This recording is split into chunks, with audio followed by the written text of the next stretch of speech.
Hello my dear students, welcome to the shift classes. आज हम start करने जा रहे हैं क्लास 10th की एनसीईआरटी बुक का चैप्टर 8 इंट्रोडक्शन टू ट्रिग्नोमेट्री। ठीक है, आज हम लोग इस चैप्टर के बारे में डिस्कस करेंगे। इस चैप्टर के अंदर जिस जिस टॉपिक पे डिस्कस हुआ है वो सारे टॉपिक हम लोग इसमें कवर करेंगे। ठीक है, मेरे साथ रेगुलर बने रहने के लिए मेरे चैनल को लाइक, सब्सक्राइब एंड शेयर करना मत भूलिएगा। अगर आप YouTube पे मेरे चैनल को देख रहे हैं तो प्ले स्टोर पे मेरा एक ऐप है शुभ क्लासेस के नाम से, लिंक डिस्क्रिप्शन बॉक्स में गिवन है, वहां से आप मेरी लाइव क्लासेस भी ले सकते हैं। और अगर आप प्ले स्टोर पे देख रहे हैं तो YouTube पे मेरी वीडियो है, वहां पे लाइक, सब्सक्राइब एंड शेयर करना मत भूलिएगा। So let's start introduction to trigonometry. ठीक है, इसमें क्या है आपका, सबसे पहले ट्रिग्नोमेट्री। ट्री मतलब क्या हो गया, ट्राई मतलब ट्राइंगल, ट्राई मतलब ट्राइंगल। तो ट्रिग्नोमेट्री में होता क्या है, इसमें एक रिलेशनशिप होता है किसके बीच में, between angles and sides. Okay, triangle में एंगल्स और साइड्स के बीच में जो हमारा रिलेशनशिप होता है वही हमारा क्या कहलाता है, ट्रिग्नोमेट्री कहलाता है। ये रिलेशनशिप कैसा रिलेशनशिप होता है, इसमें क्या होता है, ट्रिग्नोमेट्री में एक राइट एंगल ट्रायंगल होता है, ठीक है, जिसमें यहाँ 90 डिग्री का एंगल बन रहा होता है, ABC। यहाँ पे हम कोई भी एंगल ले लेते हैं, सपोज थीटा ले लिया, थीटा ले लो, फाई ले लो, ABC, कुछ भी एंगल, कुछ भी आपका जो माना है वो एक एंगल ले लेते हैं। ये ट्रायंगल होता है, ठीक है। इसमें हमारा मोस्टली 2 साइड्स गिवन होती हैं, कभी ये दोनों गिवन होगी, तीसरी फाइंड आउट करो, ये दोनों गिवन होगी, ये फाइंड आउट करो। तो इसके लिए हम पहले भी पढ़ चुके हैं, एक पाइथागोरस थ्योरम होती है।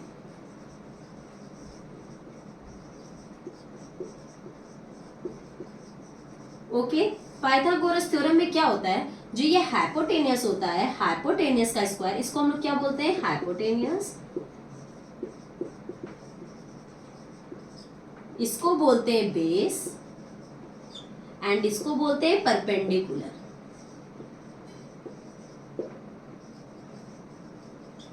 ओके, तो हमारा जो पाइथागोरस थ्योरम होता है उसमें जो ये हाइपोटेनियस होता है, हाइपोटेनियस का square is equals to base का स्क्वायर प्लस परपेंडिकुलर का स्क्वायर होता है। ओके, अगर मान लीजिए आपका कुछ गिवन है, बेस आपका गिवन है 4 एंड परपेंडिकुलर गिवन है 3।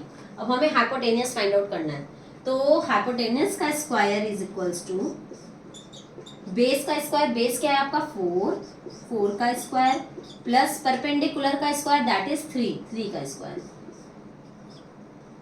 4 का स्क्वायर 16, 3 का स्क्वायर 9, 16 एंड 9 25, हाइपोटेनियस का स्क्वायर इज इक्वल्स टू 25। यहाँ से स्क्वायर हटेगा तो यहाँ रूट हो जाएगा, तो हाइपोटेनियस का इज इक्वल्स टू रूट 25। 25 किसका स्क्वायर रूट है, 5 का, तो हाइपोटेनियस हमारी क्या आ जाएगी, 5। आ गई यहाँ पे बात समझ में। पहले हमें जो 2 साइड्स गिवन होंगी उससे हम थर्ड साइड निकाल लेंगे पाइथागोरस थ्योरम का फॉर्मूला यूज करके।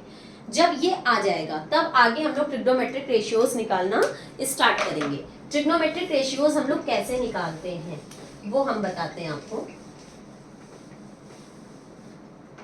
सबसे पहले तो इसमें 3 चीजें होती हैं, sine, cos, tan. Okay, sine, cos and tan, ठीक है। तो साइन के लिए थोड़ा सा दूर फॉर्मूला लिखने के लिए,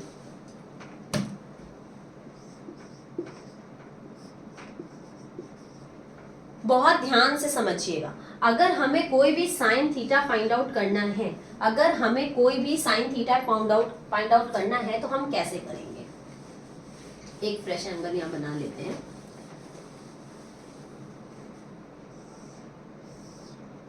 सबसे पहले हमें 2 साइड गिवन थी, एक 4 और एक 3, ठीक है।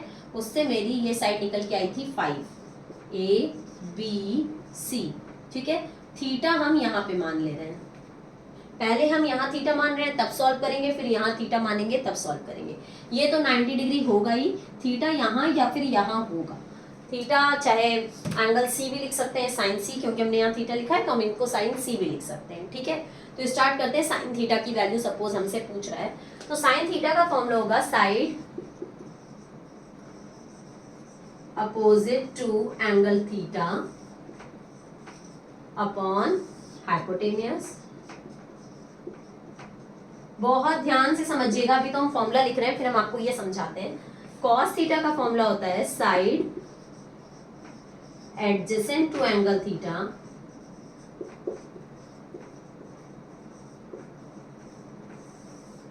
अपॉन हाइपोटेनियस,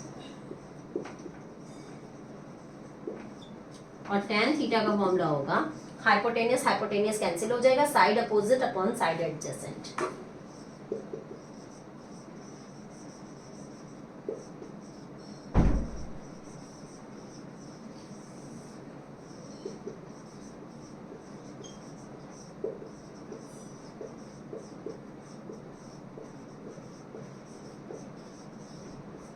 अब देखिए इसको ध्यान से, साइन थीटा का फॉर्मूला होता है side opposite upon hypotenuse. Cos theta में हाइपोटेनियस तो वैसे ही रहेगा, ऊपर साइड एडजेसेंट हो जाएगा, और टेन थीटा में hypotenuse hypotenuse cancel, side opposite upon side adjacent आ जाएगा, ठीक है। अब इसकी हम लोग वैल्यू कैसे निकालते हैं? सपोज हमें साइन थीटा की वैल्यू निकालने को कहा है, तो साइन थीटा की वैल्यू होती है side opposite to angle theta. तो थीटा यहाँ पे है, तो थीटा के अपोजिट साइड कौन सी है? 4। थीटा के अपोजिट साइड कौन सी है? 4। तो हम ऊपर लिखेंगे 4 अपॉन हाइपोटेनियस क्या है? 5। तो साइन थीटा की वैल्यू क्या आ जाएगी? 4/5। कॉस थीटा की वैल्यू निकालने को कहा है, तो कॉस थीटा की वैल्यू होती है side adjacent to angle theta. Theta के एडजेसेंट साइड, एडजेसेंट मतलब होता है लगी हुई साइड, मतलब थीटा से लगी हुई साइड। थीटा से लगी हुई साइड कौन सी है? 3। तो हम लिखेंगे 3 अपॉन हाइपोटेनियस क्या है? 5। तो इसकी वैल्यू क्या आ जाएगी? 3/5। टेन थीटा की जब वैल्यू निकालने को कहेगा, तो टेन थीटा का फॉर्मूला होता है side opposite to angle theta, मतलब थीटा के अपोजिट साइड। तो थीटा के अपोजिट साइड क्या है? 4 upon side adjacent to angle theta, मतलब थीटा से लगी हुई साइड। थीटा से लगी हुई साइड कौन सी है? 3। तो ये हो जाएगी 4/3। टेन थीटा की क्या वैल्यू हो जाएगी? 4/3, ठीक है। अगर मान लीजिए थीटा यहाँ पे ना होता, यहाँ पे होता,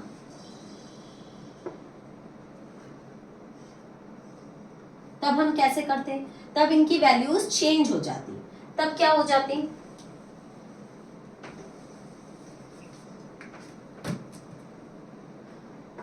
साइन की वैल्यू होगी side opposite to angle theta. Theta यहाँ पे है, तो थीटा के अपोजिट साइड कौन सी हुई? 3 अपॉन हाइपोटेनियस क्या हो जाएगा? 5। कॉस थीटा की value side adjacent to angle theta, मतलब थीटा से लगी हुई साइड। थीटा से लगी हुई साइड कौन सी है? 4। तो 4 अपॉन हाइपोटेनियस की वैल्यू क्या हो जाएगी? 5। टेन थीटा की value side opposite to angle theta, theta से opposite side that is 3, and side adjacent to angle theta, theta के एडजेसेंट साइड मतलब लगी हुई साइड दैट इज 4। 3/4। तब ये वैल्यू होती। थीटा की जगह अगर थीटा नहीं भी गिवन है, तो हमें दे देता है साइन ए, कॉस सी, इस टाइप से दे देता है। तो साइन ए कहेगा तो हम ये वाला ए लेंगे, कॉस सी कहेगा तो हम ये वाला लेंगे। अगर हमें दे दिया है इससे कि साइन ए की वैल्यू फाइंड आउट करो एंड कॉस सी की वैल्यू फाइंड आउट करो, तो हम कैसे करेंगे? साइन ए, साइन का फॉर्मूला होता है side opposite to angle theta upon hypotenuse. तो साइन ए है, तो ए का अपोजिट देखेंगे, ए का अपोजिट 3, मतलब यहाँ थीटा की जगह हम क्या ले लेंगे? ए। तो यहाँ पे भी क्या ले लेंगे? ए। तो side opposite to angle A, angle A के अपोजिट साइड कौन सी है? 3, एंड हाइपोटेनियस क्या है? 5। अब यहाँ कह रहा है कॉस सी, तो हम थीटा की जगह क्या ले लेंगे? सी। तो side adjacent to angle C, C से लगी हुई साइड, सी से लगी हुई साइड कौन सी है? 3 अपॉन हाइपोटेनियस क्या है? 5। That means sine A and cos C दोनों की वैल्यू सेम आ गई, ठीक है। इसका बहुत फर्क पड़ता है, जो यहाँ दिया रहेगा उसी का हम लोग अपोजिट और एडजेसेंट देखेंगे, ठीक है। तो ये तो हो गया आपका ट्रिग्नोमेट्रिक रेशियोज का साइन, कॉस एंड टेन। अब इसका एक आता है, साइन का अपोजिट होता है कॉसेक। साइन का अपोजिट क्या होता है? कॉसेक। कॉस का अपोजिट होता है सेक एंड टेन का अपोजिट होता है कॉट। अपोजिट का मतलब जैसे साइन की वैल्यू अगर आपकी 3/5 आई है तो कॉसेक की वैल्यू क्या हो जाएगी, अपोजिट 5/3। क्यों? क्योंकि कॉसेक जो है वो साइन का उल्टा होता है, तो इसका रेसिप्रोकल होता है। तो अगर कॉसेक की वैल्यू देखेंगे तो कॉसेक होगा हाइपोटेनियस अपॉन अपोजिट, सेक कहेंगे तो हाइपोटेनियस अपॉन एडजेसेंट, कॉट कहेंगे तो एडजेसेंट अपॉन अपोजिट, ये इनका उल्टा होता है। अगर कॉस की वैल्यू आई है 4/5 तो सेक की वैल्यू हो जाएगी 5/4, इसका उल्टा। टैन की वैल्यू अगर आई है 5/4 तो कॉट की वैल्यू हो जाएगी उल्टी इसकी 4/5, इसका उल्टा कर देंगे तो हमारी वैल्यू आ जाएगी। साइन का अपोजिट कॉसेक, कॉस का अपोजिट सेक एंड टैन का अपोजिट कॉट। तो इस तरीके से अगर हमें ये साइड्स गिवन हैं तो हम ये सारे ट्रिग्नोमेट्रिक रेशियोज फाइंड आउट कर सकते हैं इस फॉर्मूले में पुट करके। ठीक है, एक फॉर्मूला आप लोग को सब टीचर्स बताते हैं मोस्टली, पंडित बद्री प्रसाद हर हर गोले, बट ये हम नहीं बताते हैं। इसलिए नहीं बताएंगे क्योंकि इसमें देखिए परपेंडिकुलर अपॉन हाइपोटेनियस ये साइन का फॉर्मूला है, हम आपको बता भी दे रहे हैं कि ये होता क्या है, बट हम क्यों नहीं बताते हैं ये भी बता देंगे। साइन का फॉर्मूला होता है परपेंडिकुलर अपॉन हाइपोटेनियस, बेस का फॉर्मूला वो ये पहला हो गया साइन, ये हो गया कॉस, ये हो गया टेन। ओके, तो देखिए साइन के लिए लिखेंगे परपेंडिकुलर अपॉन हाइपोटेनियस, कॉस के लिए base upon hypotenuse and ten के लिए परपेंडिकुलर अपॉन बेस। जैसा कि अभी हमने आपको बताया कि जब ए दिया रहेगा, जब सी दिया रहेगा तो हम इसको उसी का अपोजिट, उसी का एडजेसेंट करके देखेंगे। लेकिन इसमें जब आप इसको पढ़ोगे साइन के लिए परपेंडिकुलर अपॉन हाइपोटेनियस, तो आप साइन के लिए हमेशा परपेंडिकुलर अपॉन हाइपोटेनियस लिखोगे, चाहे थीटा यहाँ हो चाहे थीटा यहाँ हो, वो आपको करेगा कंफ्यूज और उससे आपका क्वेश्चन गलत हो सकता है। तो इसलिए अगर आप इस फॉर्मूले से पढ़ोगे, ये फॉर्मूला भी कोई डिफिकल्ट नहीं है कि आप याद नहीं कर पाओगे। हाइपोटेनियस इन दोनों में सेम है, ऊपर वाले में अपोजिट, इसमें एडजेसेंट, और टेन में hypotenuse hypotenuse cancel, opposite upon adjacent. बहुत इजी फॉर्मूला है, तुरंत याद हो जाएगा। इसलिए आप लोग इसी फॉर्मूले से करने की कोशिश करना, तो कभी क्वेश्चन गलत नहीं होगा।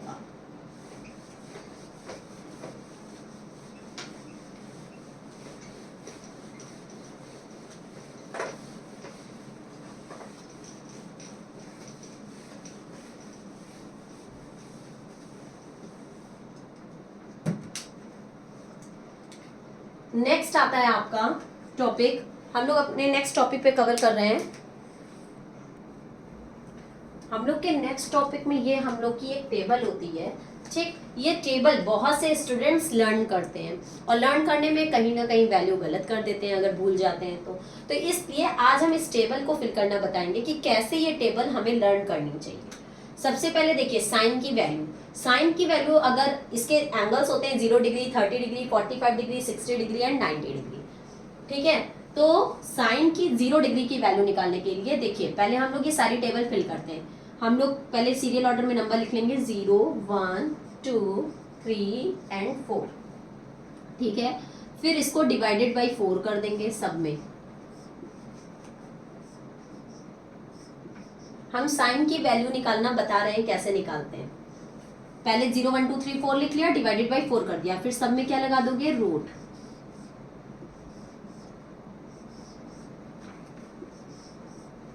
फिर जो नंबर्स कट हो रहे हैं उनको कट कर देंगे, 2 1 जा 2, 2 2 जा 4, 4 एंड 4 कैंसिल, और कोई नहीं कट हो रहा है। रूट 0/4 की वैल्यू क्या हो जाएगी, 0। रूट 1/4 तो रूट 1 की वैल्यू तो 1 और रूट 4 की वैल्यू 2। ओके, ऊपर 1 था तो 1 की वैल्यू 1 एंड 2 की वैल्यू, रूट 2 की वैल्यू रूट 2, रूट 3 की वैल्यू रूट 3 एंड 4 की वैल्यू रूट में 2, और ये 1 था तो 1 की वैल्यू 1। देखिए ये तो हमारी साइन की वैल्यू आ गई। अब आगे का तो और इजी है, केवल आपको एक में सॉल्व करना था, बाकी सारी तो वैल्यू अपने आप निकल आएंगी। कॉस की बात करेंगे, कॉस में हम यहाँ से उल्टा लिखना शुरू कर देंगे। सबसे पहले 1, फिर रूट 3/2, फिर 1/√2, फिर 1/2 एंड फिर 0। आ गई बात समझ में। tan में क्या करते हैं, साइन अपॉन कॉस कर देते हैं, तो 0/1, 0/1 की वैल्यू 0, 1/2 अपॉन √3/2, तो 2 2 कैंसिल, 1/√3। देखिए 1/2 अपॉन √3/2 जब डिवाइड करेंगे तो 2 2 कैंसिल, क्या आंसर आ गया 1/√3। 1/√2 1/√2 दोनों को डिवाइड करेंगे, दोनों कैंसिल हो गए, 1 आंसर। √3/2 इसको डिवाइड करेंगे 1/2 से, 2 2 कैंसिल, √3/1 आंसर। नीचे वाले 1 की कोई वैल्यू नहीं होती तो √3 आंसर। ओके, एंड 1/0, देखो अगर हमारा 0/1 होता है तब तो आंसर 0 हो गया, बट अगर 1/0 डिनोमिनेटर 0 होता है तो क्या हो जाता है, नॉट डिफाइंड। अगर डिनोमिनेटर 0 है तो क्या हो जाता है, नॉट डिफाइंड। आ गई बात समझ में। देखिए हमारी तीनों वैल्यू बहुत आराम से निकल आई। सबसे पहले साइन के लिए मैंने 0 1 2 3 4 लिखा, फिर मैंने डिवाइडेड बाय 4 करके सब में रूट लगा दिया, रूट को मैंने सॉल्व कर लिया, ठीक। कॉस के लिए मैंने इसको उल्टा लिखना शुरू कर दिया, tan के लिए मैंने this upon this, this upon this, this upon this, this upon this and this upon this करके इसकी वैल्यू निकाली। अब इसके नीचे वाला तो और इजी, साइन का उल्टा क्या होता है, कॉसेक, तो 0 का उल्टा दैट मीन 0/1 है तो 1/0, 1/0 के लिए नॉट डिफाइंड क्योंकि डिनोमिनेटर क्या आ गया, 0 आ गया। 2/1 के लिए 2, √2/1 के लिए √2, 2/√3 एंड 1/1 का 1। मैंने आपको बताया था साइन का अपोजिट क्या होता है, कॉसेक, तो हम साइन का की जो भी वैल्यू है उनको अपोजिट करते चले गए।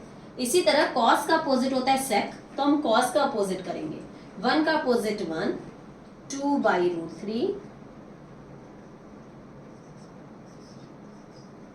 √2, 2 एंड 0/1, तो क्या हो जाएगा 1/0, दैट मीन्स नॉट डिफाइंड।